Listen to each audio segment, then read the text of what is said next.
you show us a few things, maybe something simple to do at home, or before you get on the horse? Yeah, it's some interesting things. The difference between our work and a lot of other people's work is that we test stuff. We don't trust that we're going to stay on, and we're not trust. So here's a simple test. Okay. If you give me your hand here, what I want you to do is, because as you know, the rule book says the thumb must be the highest point of the hand. Right? So I'm going to pull you really hard. So you hold on. Oh, she's going Right, so you're nice and strong. You watch what happens when I roll your hand over. I've only got to get to here, and I can pull you straight out of position. Right. So instead of trusting that this is a good idea to have our thumb on top, believe it, just believe it. Yeah, to actually test it. Now you roll my hand over. So we go that way. Whoa, and you get to that point there, and bam. Okay. Because what happens is, here's the thumb. And as we roll over, the elbow comes out, and as the elbow comes out, that's when you start to fall forward. So a lot of people, they'll be riding like this, and the coach says, bring your elbows in, and they go, but I can't, right? Yeah. It's not until the thumb comes on the top, the elbow comes in. So these things are, the military training of the horse, the ability to keep the thumb on top has been for hundreds of years in the rule book. But lately, because dressage, they don't have a sword anymore, they're not fighting, they're not being pushed to the ground. There's nothing really testing them. And when we roll our hand over, then the two front feet of the horse get heavier and the horse is more on the floor. So you measured that too? Yes, oh yes. I think, I'd have to look at my notes, but I think it was about 11 kilos on the two front feet of the horse just by rolling your hand over.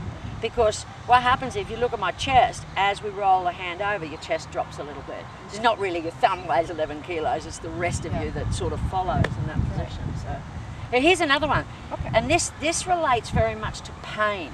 And what I want you to do is I want you to put your hand here on your belly, right? And turn your toe just a little bit lower with your hand below your belt. That's it. Turn your toes out, right? And just push your pelvis forward. And your whole body just like rocking forward and back, right? Now there's a place where you can't go any further, right? You get to there and you go, Now, I'm older than you and my back here is starting to really hurt, right? So as I go forward here, it goes, ouch, right? Some people's knees or hips hurt when you do that. But if you turn your feet forward and bend your knees slightly so that we don't have those big, long, floppy stirrups with people's heels up, now look at the movement you got. You can really move, and right now it's not hurting me. I turn my toes out again and it hurts. Right. You get stuck here. Yeah, it gets stuck. And people say, oh, you need looser hips. You don't need looser hips. You think about walking. If I walk, look how far apart my feet are when I'm walking. Right? And in riding, we don't have our foot up the horse's nose and the other one back here. So you don't actually need very flexible hips. The block that people feel is a mechanical block. It's not you need to stretch more. It's actually you just need to change your bones into a different position. Instead of being toes out, which a lot of people are, and heels up, now you're really blocked, right?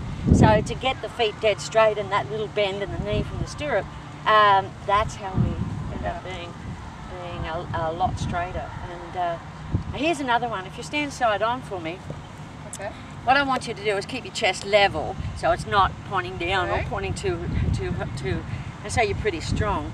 Now what I want you to do is drop your chest, right? And now look how easy I can push you over. And people go, and it's in the rule book, it says the body must be vertical. Well, that's not vertical. And most people ride in that position there, right, with toes out, heels up, chest down, looking down. And so we've got to try to get the thumbs on top. Get the feet dead straight and get that chest up. Not too far, because that won't work either. Raise it too far. Look. And I didn't push very hard.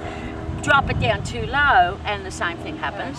But just getting it level, it's almost like you suddenly got, and I'm pushing you harder now, right? It's almost like you suddenly got fitter. And you didn't get fit. You didn't suddenly go to the gym and do lots of sit-ups. And a lot of people talk about core strength. It's got to have core strength, got to do those sit-ups. Well, I ride Grand Prix, and if you look at the bulge on the front of my belly, you can tell that I have not been doing any sit-ups. You need core strength when the body's not in alignment. If you're dropping down like here, now you need core strength to stay on. But if you can get the bones in the right spot, You can relax, and you see the top riders, the really top classical riders. They'll be chatting to their friend and doing piaffe and chatting to somebody else. They're not bearing down and using that core like you often hear. And you know, the people that think that we need a lot of core muscles, you think about it. A lot of these people are riding 8, 10, 12 horses per day. How can they bear down for 12 hours, you know? The police, for example, the police have to stay on, and people are trying to pull them to the ground, push them off. They can't bear down for and use core muscles to stay on for 14 hours. Right.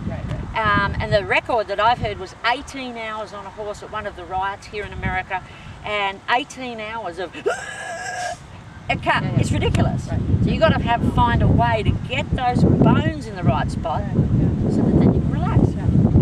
Colleen, do you plan on coming to Germany? I am coming to Germany. I'm absolutely coming to Equitana in 2014, Great. either as a presenter or as a trade stand or just a visitor. And we're doing a clinic in Switzerland, right on the border there. What is that? 2014, and straight either just before Equitana or just after Equitana. Oh yes, I'll be there. I'm very Are there looking books forward. out, right?